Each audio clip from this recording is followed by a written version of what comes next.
agar kau menjadi khairu ummatin ukhrijat linnas. Ini rahasia ayat tadi. Maharnya ta'muruna bil ma'ruf wa tanhauna 'anil munkar. Dengan demikian dapat diambil kesimpulan bahwa untuk beramal ma'ruf nahi munkar itu tidak sebatas para ulama, tidak sebatas para ustadz dan kiai.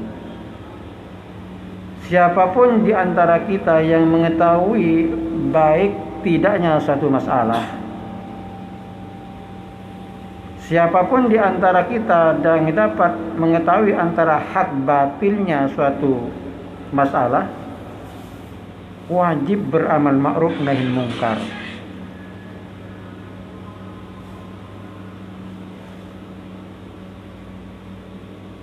Wajib beramal ma'ruf nahi munkar.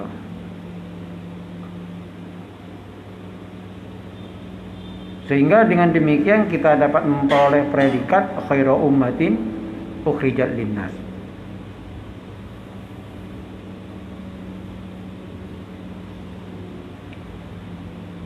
Oleh karenanya hadis yang menyatakan man ra'a minkum munkaron falyughayyirhu biyadihi itu diarahkan kepada orang-orang yang mampu untuk amal ma'ruf nahi munkar. Jadi tidak ada alasan bagi kita untuk menyatakan kenapa kau tidak cegah dia. Bukankah kau tahu bahwa itu perbuatan yang mungkar? Kita tidak boleh menjawab, saya bukan ustadz kok, saya bukan kiai, bukan ulama. Itu alasan yang dibuat-buat. Justru mengarang-ngarang alasan itu dosanya lebih besar daripada kesalahan itu sendiri. Jadi sebagai pembuka dari pembahasan sabar di medan dakwah, kesimpulannya adalah ayo kita sama-sama bau-membau mencegah kemungkaran, mengajak kebaikan kepada keluarga kita, mengajak kebaikan, mencegah kemungkaran kepada tetangga-tetangga kita, mengajak kebaikan, mencegah kemungkaran pada teman-teman kita, mengajak kebaikan, mencegah kemungkaran kepada orang-orang yang kita kenal, mengajak kebaikan, mencegah kemungkaran dengan orang-orang yang kita temui semampu kita. Kalau kita ingin bergabung dengan khairu ummah.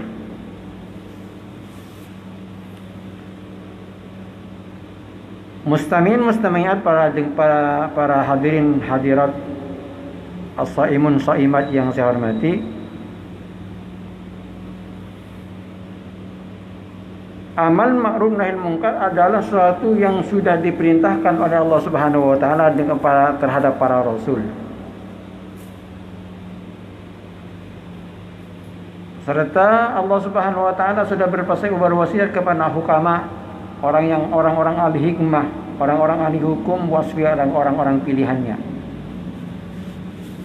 Sebagaimana firman-Nya, wa'mur ahlaka bis-salati wastabir 'alaiha.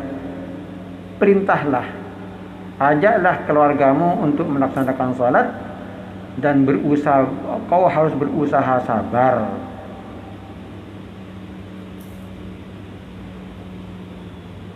Ini menunjukkan, ayat pertama ini menunjukkan bahwa medan dakwah yang pertama berada di dalam keluarga. Medan dakwah yang pertama adalah berada di dalam keluarga kita. Istri kita, suami kita, anak kita. Yang ada dalam rumah kita itu sasaran dakwah pertama. Ini yang disampaikan oleh Allah kepada Nabi. Sekaligus ini menyatakan bahwa setiap orang mempunyai peluang untuk beramal ma'ruf nahi munkar. Jangan sampai kita pandai mengajak orang-orang di sekitarnya, sementara keluarganya sendiri nggak karuan. Mengajak orang-orang sekitarnya untuk rajin melaksanakan sholat, keluarganya sendiri tidak sholat. Jadi awalilah dari keluarga sendiri, wa'mur ahlaka bis salati wastabir, dan harus bersabar.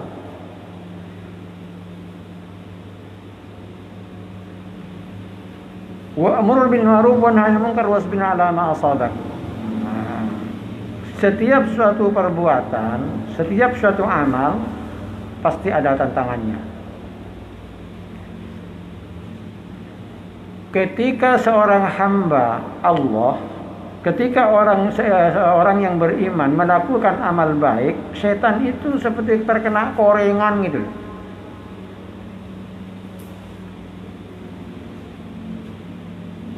Seperti terkena penyakit panu, gatal-gatal, gergetan.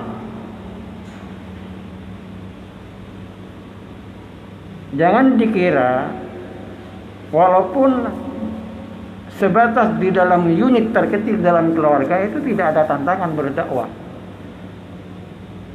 Justru tantangan pertama kalau kita mengajak seperti pengajian di masjid-masjid ya, pengajian di musola, mungkin nggak ada respon dari jemaah, ya paling bantal.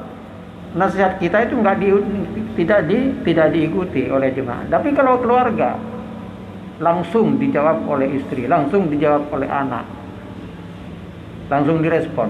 Maka di sini Al-Quran menyatakan wasbir 'ala ma asabak, perlu kesabaran. Maka yang ketiganya adalah sabar di dalam menyampaikan amal ma'ruf nahi mungkar.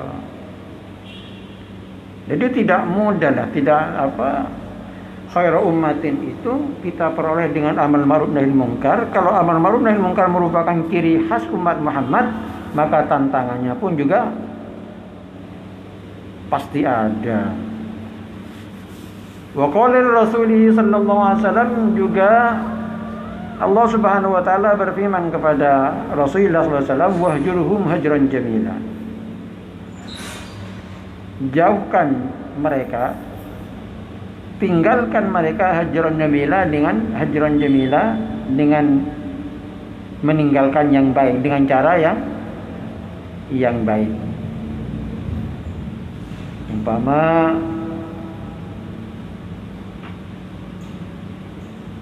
kita berdakwah kepada saudara kita, kepada tetangga kita, dan lain sebagainya, jangan sampai kita langsung memusuhi mereka.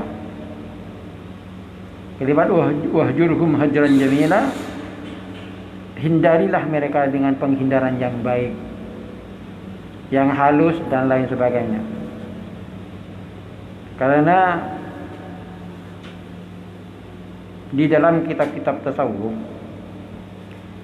ketika kita melihat mungkarat, orang yang melakukan kemungkaran, jangan dibenci tapi dikasihani. Itu ajaran. Jangan dibenci tapi dikasihani.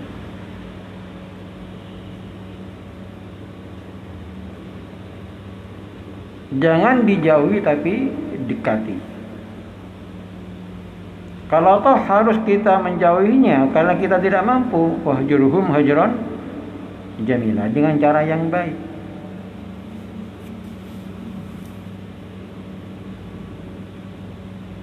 Apalagi yang kita dakwai itu anak-anak muda, anak-anak remaja yang minim di dalam ilmu agama,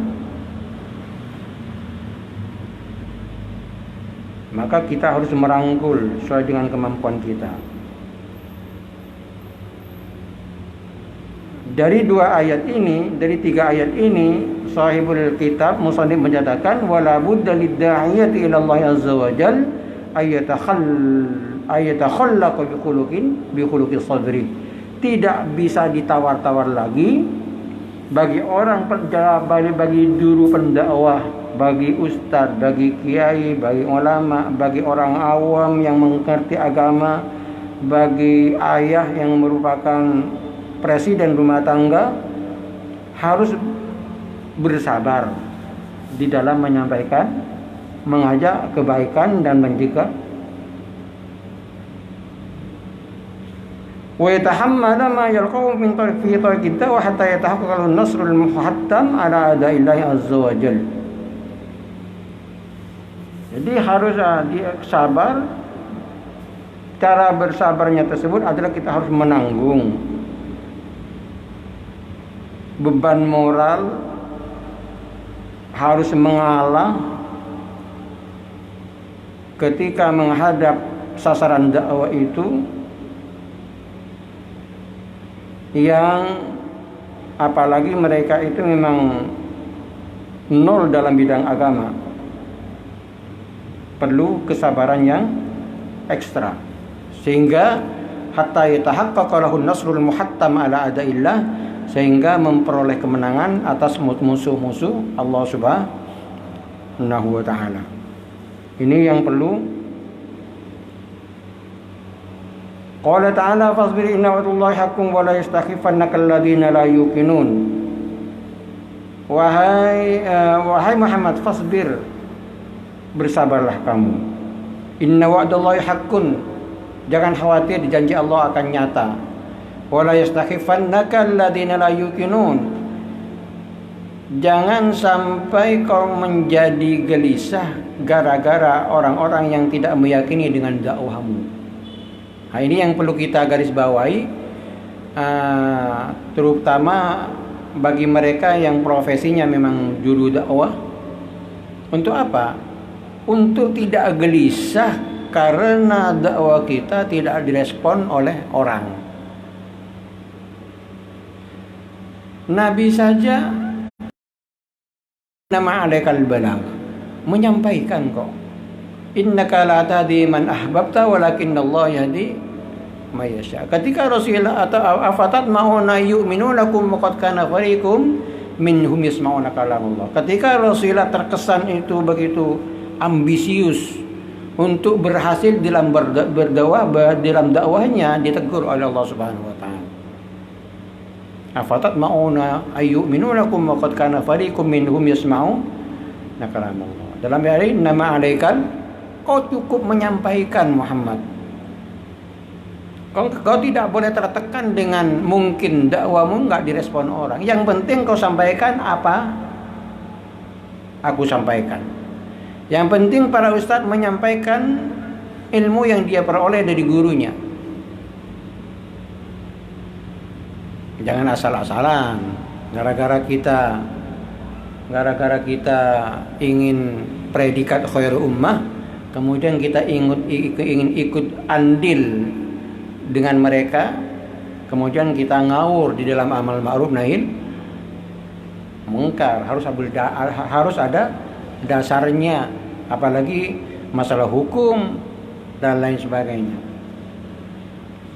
Jadi wala yastakhifannaka alladziina la yuqinun.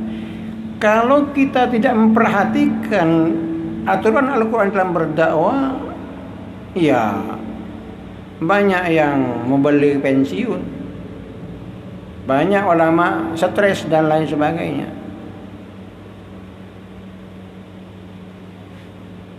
Tapi kalau memperhatikan Al-Quran, pokoknya menyampaikan apa yang saya sampaikan. Masalah diikuti atau enggak, ya urusan dia dengan Allah. Begitu pula kadang-kadang orang stres memikirkan anak, stres memikirkan istri yang tidak salehah. Padahal selama ini berjuang, menghabiskan dana untuk memondokkan anak, menyekolahkan anak, dan lain sebagainya. Ternyata anak-anak nakal. Sebetulnya kita nggak boleh gelisah selama kita sudah cara sebagai orang tua mendidik anak dengan baik dan diarahkan kepada jalan yang baik, serahkan kepada Allah Subhanahu wa taala. Ada sebuah riwayat yang dimuat oleh Syekh Nabawi dalam kitab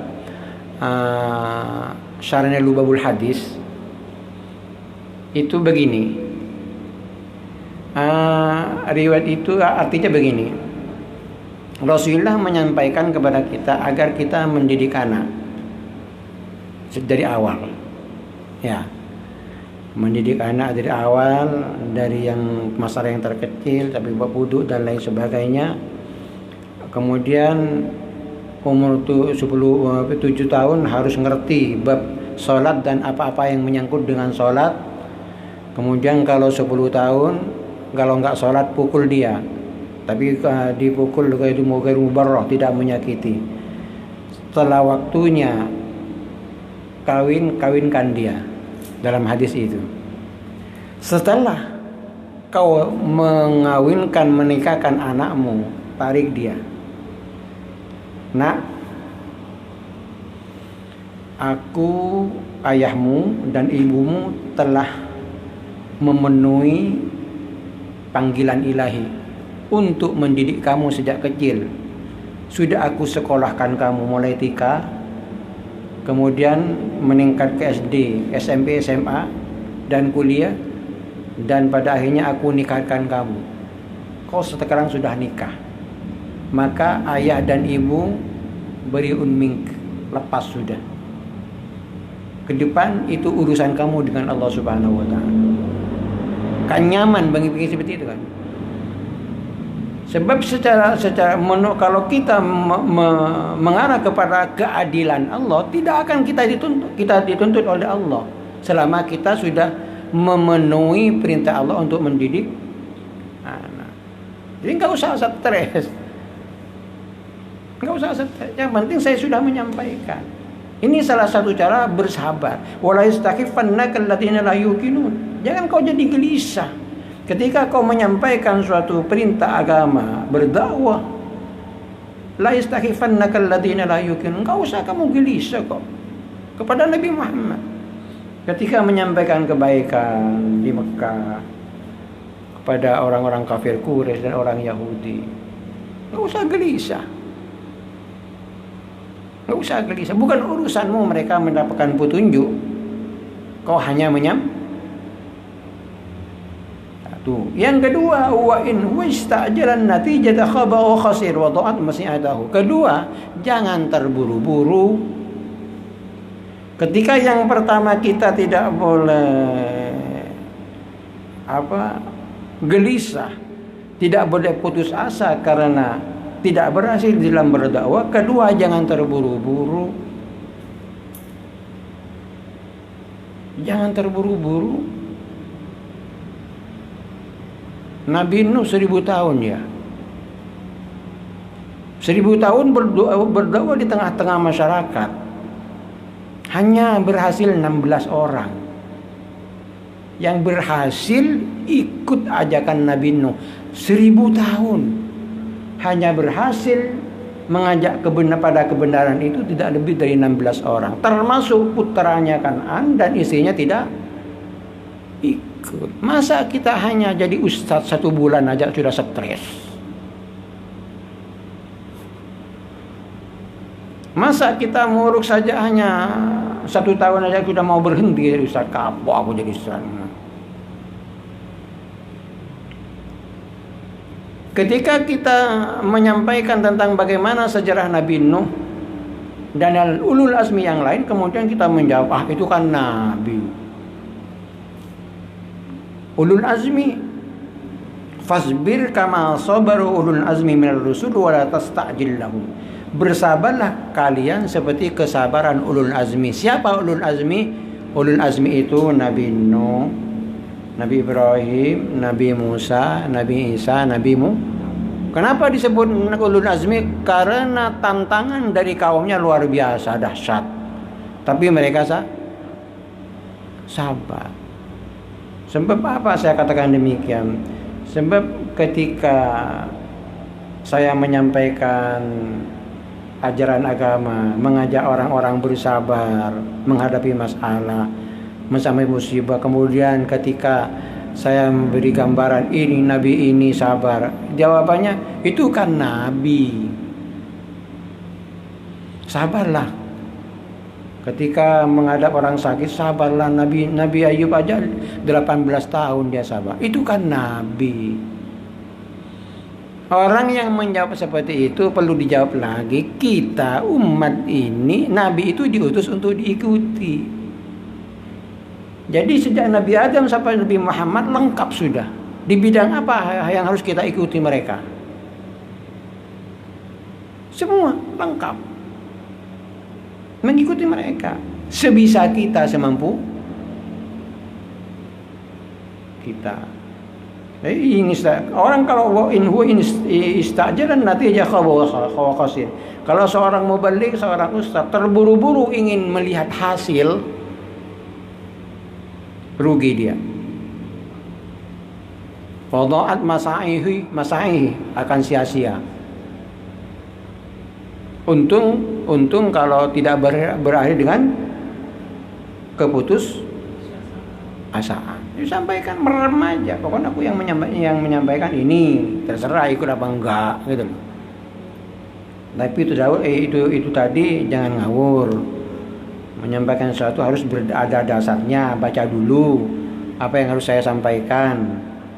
Jangan hanya mendengar dari segelintir orang kemudian disampaikan kepada orang umum, jangan. Ya. Fasbir sabron jamilah. Maka bersabarlah kalau dengan kesabaran yang sangat baik. Innahum yarawnahu ba'ida wa narahu qariba. Mereka orang-orang itu melihat kesabaran itu sangat jauh untuk dilakukan. Wa narahu qariba. Tapi kami kata Allah Subhanahu wa taala melihat kesabaran itu dekat dan mudah. Kemudahan beragama itu kalau semakin mendalami kita bidang agama, semakin mudah kita melakukan. Semakin luas kita beragama, semakin tidak mudah menyalahkan orang. Dan ini salah satu strategi ya. Ada seorang alumni dari pondok pesantren Lirboyo, dia datang ke rumah. Yai, mohon pengarahan. Insya Allah satu-satunya pengganti almarhum ayah saya adalah saya. Yai sebagai orang yang berpengalaman di bidang dakwah, apa yang harus saya lakukan? Kuncinya apa? Terjun ke tengah-tengah masyarakat.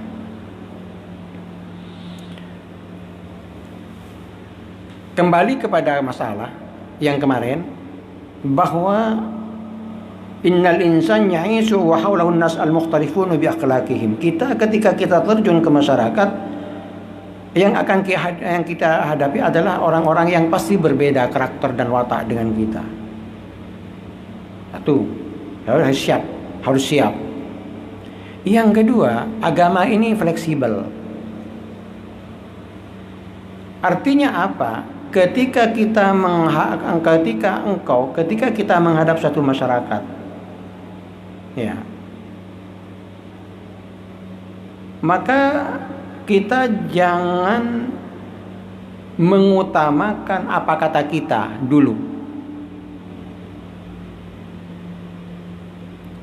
tapi kajilah kebiasaan satu masyarakat. Artinya apa? Ketika katakanlah demikian dengan satu contoh di Masjid Baitul Ilmin, contoh saja. Ketika saya umpama menjadi takmir Masjid Baitul Ilmin, kemudian mengadakan rapat dengan masyarakat, tidak hanya dengan jajaran kepengurusan. Saya punya ide untuk Masjid Baitul Ilmin ini. Sementara ide saya tidak sejalan dengan keinginan masyarakat. Strategi dakwah yang benar, ya, agar masyarakat itu bisa tidak terlempar jauh dari kita, selama ide masyarakat itu tidak melanggar agama, dalam tanda kutip masalah khilafiyah, utamakan keinginan masyarakat.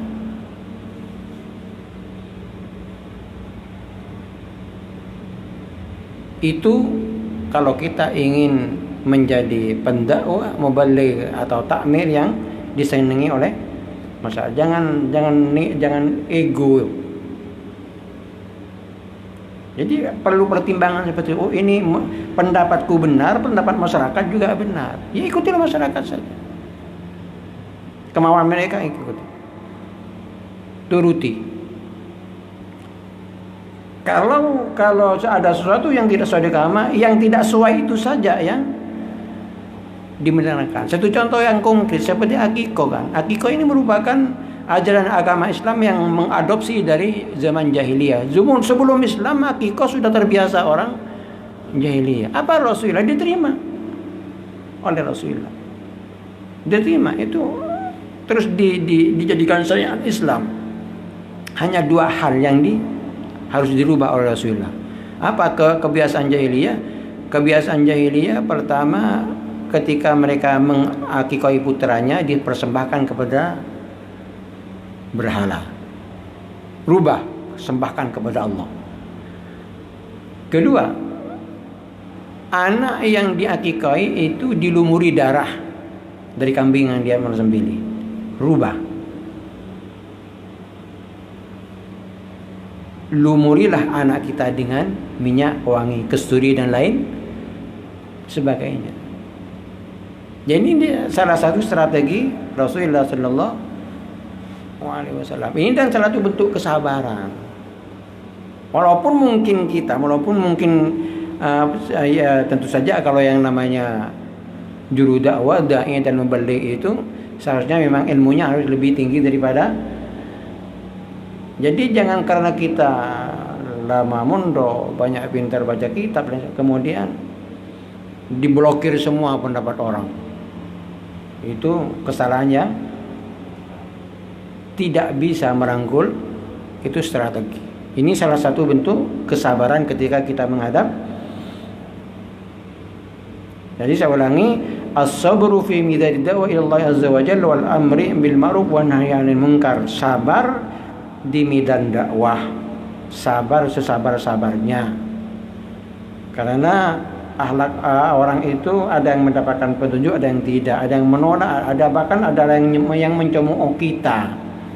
Enggak usah lah. Kenapa? Dikatakan bahwa inna wa'dallahi haqqun. Selama itu apa yang kita sampaikan suatu kebenaran dan tidak bertentangan dengan logika dan lain sebagainya, jangan khawatir, janji Allah akan segera datang untuk merangkul kita. Yang berikutnya itu tadi selama yang kita hadapi itu orang-orang yang masih buta dalam bidang agama, kita jangan terburu-buru memojokkan mereka, menyalahkan mereka. Bahkan kalau perlu nggak usah ngomong halal haram lah. Tidak perlu ngomong halal haram,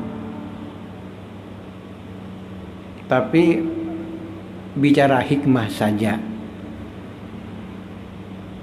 Satu contoh terakhir, ada seorang anak muda menyatakan kepada Rasulullah, saya senang kepada Islam ya Muhammad. Ya bagus, tapi saya masih senang bermain wanita.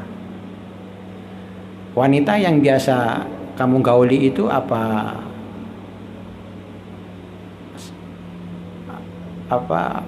gadis single atau bini orang atau orang tua orang dan lain sebagainya. Ya macam-macam Rasulullah. Gitu. Kira-kira kalau menggauli istri orang kamu, kemudian istrimu yang digauli orang, gimana? Ya nggak mau Rasul. Kalau yang kau gauli itu adalah orang tua orang, ibunya orang, kira-kira kalau ibumu yang digauli orang gimana? Ya nggak mau Rasul. Kalau yang kau gauli itu wanita yang single, kira-kira kalau kamu punya adik wanita digauli itu orang lain mau nggak? Ya nggak mau. Itulah. Jadi Rasulullah langsung marah sama dia, langsung dikembalikan kepada. Jadi sekali lagi kesimpulannya, salah satu keberhasilan Rasulullah dalam berdakwah adalah akhlak. Akhlak, bukan karena Al-Qur'annya, bukan. Al-Qur'an disampaikan dengan akhlakul karimah. Di antara akhlakul karimah adalah kesabaran menghadap orang-orang yang al-mukhtalifun bi akhlaqihim wa amzijatihim, karena yang di hadapan kita adalah orang-orang yang berbeda. Demikian, sampai ketemu besok sebagai pertemuan terakhir, insyaallah sebagai penutup. Besok kita akan menerangkan tentang thamaratus sabri adalah buah dari kesabaran yang akan kita raih baik dunia maupun akhirat. Nanti akan dijanjikan oleh Allah Subhanahu wa taala yang orang-orang yang berusaha untuk sabar dalam segala hal. Demikian aku qouli hadza wa astaghfirullah li wa lakum wa li sa'il muslimina min kulli dhanbin fastaghfiruhu innahu wal ghafurur rahim. Wassalamualaikum warahmatullahi wabarakatuh.